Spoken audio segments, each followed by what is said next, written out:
The Durban Chamber of Commerce says the province needs more financial support to help expedite repairs. The chamber says flood damage is affecting the province's economy because many people cannot commute to work and businesses cannot function.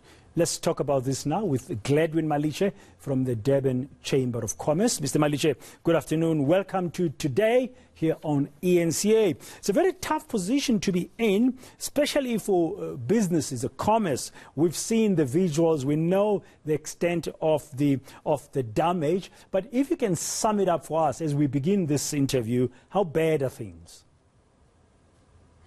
Good afternoon, Braden, and good afternoon to your viewers. Yes, indeed, the last 2 days have been unfortunately because we've been actually on the ground, especially our municipality and the province, trying to recover what has actually happened in the floods in April. And we've been actually trying as much as possible to work together in making sure that the infrastructure is back and people are able to travel to work, people are able to go back to work, people are able to have water and electricity in their homes. But the last 2 days has been unfortunate because it has actually grounded some of the restoration and the disaster recovery effort that were slowly being implemented and on the ground in the city. And these devastating rains come after this April damages to infrastructure, homes and businesses. About 400 people actually died. The latest flash of rain, which has described as distressing, poses a serious and a real challenge for businesses in eThekwini, especially the SMMEs, those who are next to the coast, who actually run the B&Bs, who also travel along those roads going to work. They were actually very much affected. Yeah, here's the thing. I'm not a weather expert, but from history, from what I know in the past, the rainy season at eThekwini will set to start again proper around about September, October. So basically the window for repairs and restoration away from the rainy season is what, June, July, August, about 3 to 4 months. What do you think should be done in this window that you have on the ground there to really make sure that your commerce doesn't suffer any further? Well, on the 15th of May, we met with the president and some members of the cabinet. And I think as organized business, we have made it very clear that we want to be part of co-creating, co-building in making sure that our infrastructure is back in place and people are able to start their businesses. It is important because of the contribution that eThekwini brings on the table in terms of the GDP. It's about 16%, which is quite a lot. And in that 16%, we are actually the logistics, which is the wheel that is running the economy. So it is very important that this window is used fruitfully between business as well as in government in making sure that all the key infrastructure is actually built and is making sure that it's ready when the rainy season comes. We are able to actually to work together in making sure that we don't suffer more damages in the future. Things like the canal, the stormwater, the roads need to be rebuilt, but also making sure that they can, stand when the next floods are coming, or we can be able to work together. I think in the last 2 days, what we saw government communicating, one good strategy from the mayor's office, alerting people about the damages that are happening. Also making sure that, we tell people that we are on high alert on level 10, and we are the SANDS, South African Defence Force on the ground, the Metro Police, as well as all the emergency forces, including the NGOs. They were ready for anything to happen. So if we can be able to work in a coordinated way, we'll be able to say if the rains are coming in the next season, we'll be able to save as many lives as possible, not only life, but the infrastructure as well. Okay, so more coordination, better coordination, co-creation together. You said you, as a chamber, the province needs more financial support.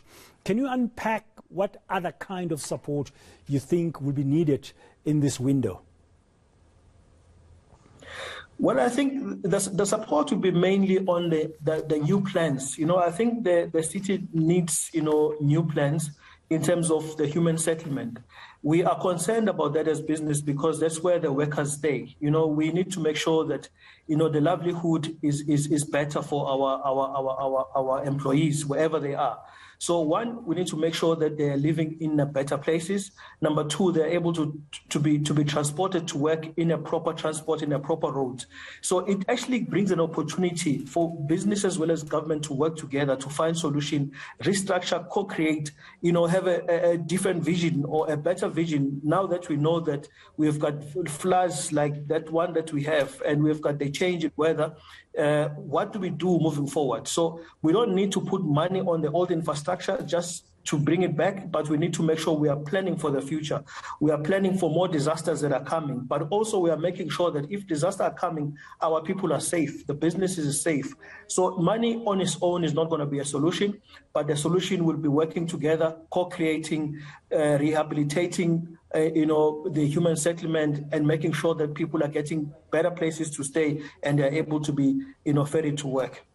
Are you concerned about capacity or lack thereof, Mr. Malishe, as business? I'm asking this on the back of the visit earlier today on the ground by COGTA Minister Dr. Nkosazana Dlamini-Zuma, who, among other things, said that for National Treasury to disperse funding to local authority in KZN, they need to see the plans. They want to see these plans. You are saying we as business want to be part of co-creating these plans. But what about the capacity? Because local government is a big failure in our country.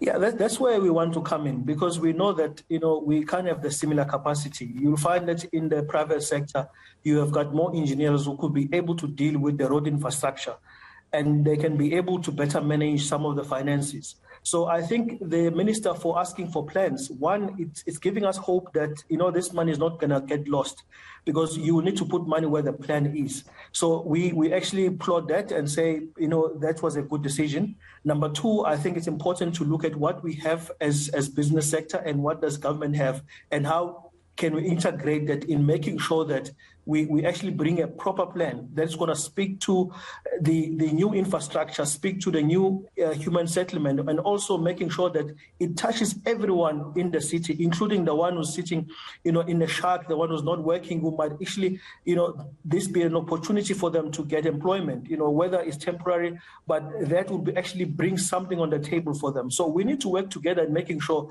that this disaster, we're turning around. We can't actually lose this opportunity to actually use this disaster to actually beef up our economy, just to turn the wheel, to make sure that, businesses are getting opportunities, making sure that, we are able to work together as government in order to make sure that, investors that want to come into the country can see the co-creation, the collaboration between the private sector as well as the government. That will actually give a proper environment for anyone who wants to come into the city to invest.